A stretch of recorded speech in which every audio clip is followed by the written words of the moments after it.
Hoan'ny taranja volleyball kosa indray mbola anivon'ny fikambanana ASIEF ihany dia azo lazaina fa madio tanteraka ny lalao araka ny nambaran'ny mpiarakara satria afaka tanteraka ireo atao hoe mpikaramanady ao anatin'izany taranja izany ary mizotra tsakany sy andavany ary afaka tena mianoka ao anatin'izany fanatanjahantena izany ireo mpiasa mpanjakana hofitinina aminao ary ny vokatra teo amin'ny taranja volleyball lalao telo ny tanterana tetsy amin'ny kianjan'ny velan'ny Mahamasina omaly maraina.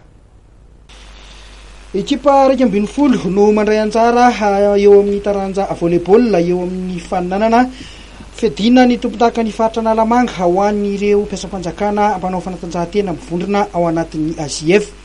Mizara vondrona roa ny dingan'ny fantsanana ka ao amin'ny vondrona no ahitana ny Assemblée nationale, ny ministère santé, ny ministère ny fiarovam-pirenena, ny parc Tsimbazaza ary ny présidence sy ny ministère ny tanora sy ny fanatanjahantena.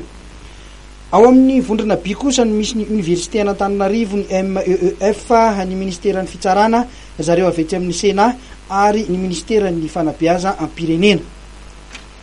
Efa niditra teo amin'ny andro fahadimy ny faninanana tamin'ity faran'ny herinandro ity. Araka ny nambaran'ny tompon'andraikitra dia voaja tanteraka ny fisivanana ireo mpilalao ny amin'ny fanamarinana na tena mpiasam-panjakana izy ireo na ireo mpikaramanady. Ny androany zany aloha dia mbola fanomezana ireo matcha be da be mbola tsy vita satria nisy ny ohatran'ny fiatoana kely zany izy teo amin'ny ministera sasany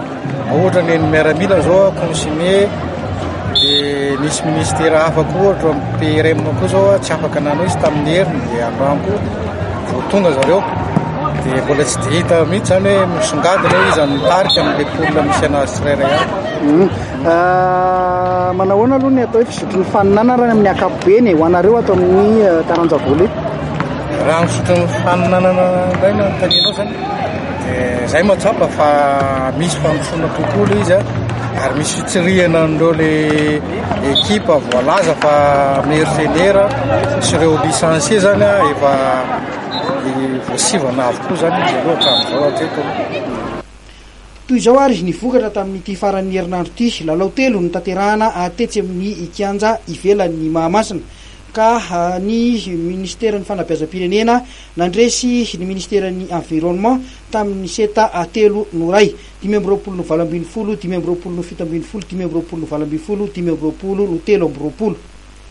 Teo amin'ny lalao faharoa dia ny Sénat nanamontsana ny université Antananarivo ihany koa tamin'ny seta telo no ohatra 520 no 420, 520 no 220, 520 no 7.